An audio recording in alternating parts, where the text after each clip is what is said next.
Encounter? Encounter? Encounter?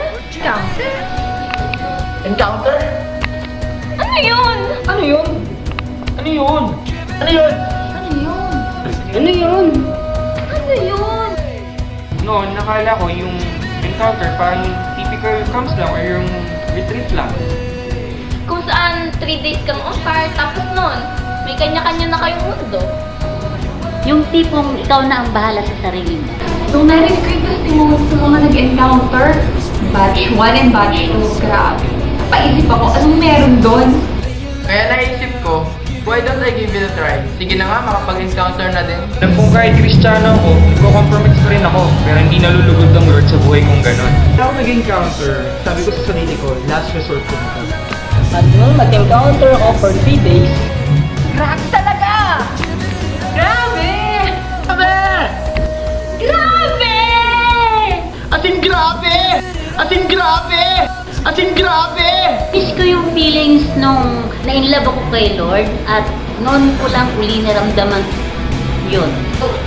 basta buong pagkatao ko, palit ko ng bago. Doon ko na-receive yung gift ko, speaking in tongues. Na-release ko lahat ng pain sa burden ko. Sarap ng feeling! Feeling! Feeling! I felt so loved. Hindi ko pinagkasino 400 pesos na pinang-ex ko! Sulit na sulit! Sabi ko kay Lord, eto ang kailangan ko, Lord! Thank you! Na-receive ko yung fire.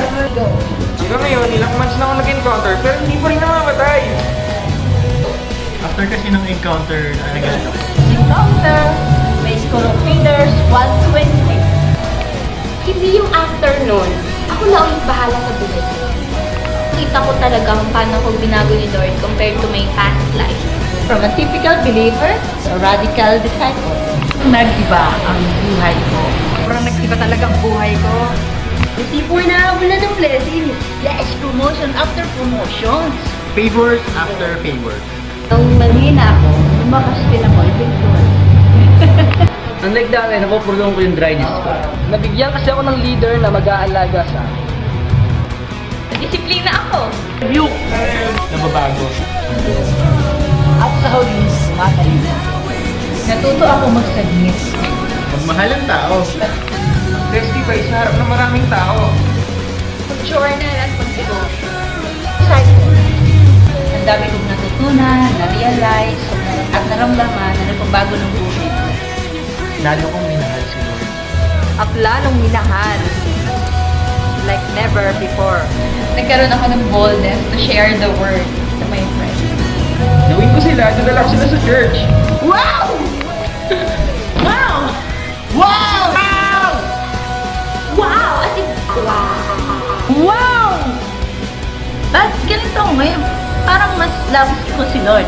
Kala ko, wala na akong pag-asa. Pero, bakit nabago yung buhay ko ng ganito? Kasi, mahabang kwento.